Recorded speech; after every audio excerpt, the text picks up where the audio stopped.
welcome back to my channel. In today's video, I'm gonna tell you some of my tips on how to succeed in a 24-hour readathon. I know that there are a lot of different ways you can define succeeding in a 24-hour readathon. However, how I define succeeding in a 24-hour readathon is having accomplished as much as I want to accomplish.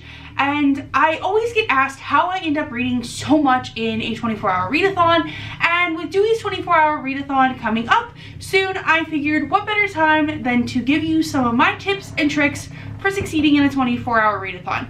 With that being said, let's get started. I've kind of divided these into kind of sections, and the first section is in the prep.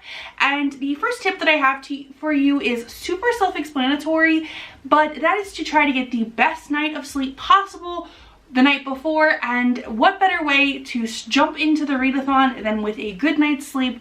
I always try to get extra sleep the day before just to make sure that I'm nice and refreshed, and I like to give myself a bit of time before this readathon starts beforehand. If it's a readathon that starts at 8 a.m. my time zone, I'd like to get up about 30 minutes to an hour beforehand, because I would like to wake up a little bit and get myself started on my day before the readathon starts, just so I'm not starting as the readathon is starting. I like to give myself some time to wake up so I'm not starting at the same time. That being said, sleep is very important. If you want to take a nap at some point, it's important to listen to your body, you know? My second tip in the prep stage is also super important, and that is to have your meals and your snacks prepped ahead of time. I always end up going with something for a crock pot meal, and when I'm listening to an audiobook, I end up throwing it in and getting it prepped. It is a super easy way to just get things done and make sure that you're fed and you don't have to worry about making sure you have food to eat during the day. I always like to make sure when I'm doing my prep for my readathon meals, and I also include snacks so I have something to, munch on as the day goes throughout, because you don't want to be oh, it's 7 o'clock, I haven't eaten anything all day. Okay, so those were my prep kind of tips, and so the readathon has started. These are kind of how I make sure that I'm getting the most reading done possible. And the most important thing is to have multiple options. And I've kind of broken that down into several categories. The first of which is to have multiple genres available to read. And this is really about making sure that you can mood read as much as you possibly want. I always like to have a bit of everything around, and if a fantasy book is slogging me down and I feel like this fantasy book is going to make me want to stop reading, I'll put the fantasy book down and pick up something else for the next little bit and just kind of let myself read as I'm feeling, because I will want to read a bunch of little things as I'm going on.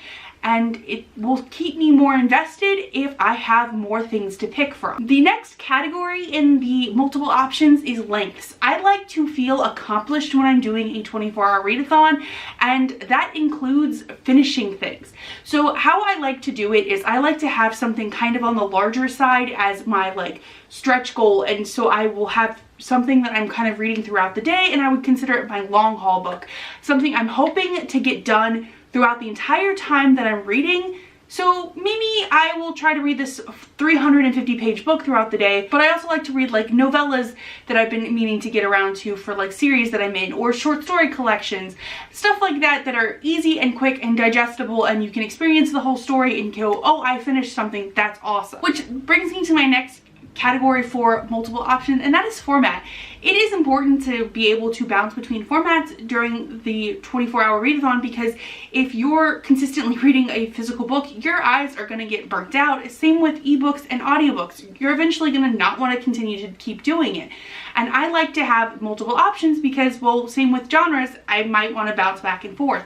I do recommend having audiobooks if you're an audiobook person, because if I feel like I'm kind of needing something else to do to occupy my hands, or if I feel like I've just been reading physically for too long, I like to put on an audiobook and play a video game that I can play while I'm listening to audiobooks, and it's just a very good experience because, well, I feel like I'm accomplishing a lot at the same time. And the last thing for multiple options is really just places to read. If you end up sitting in the same chair the entire day, you're gonna kind of get burned out on sitting in the same chair and reading. You're gonna want to get up and do something else. I like to have like 3 different places that I kind of bounce between. I like to sit in my reading chair and read in my like little library, but I also like to sit on the couch and sit in the bed.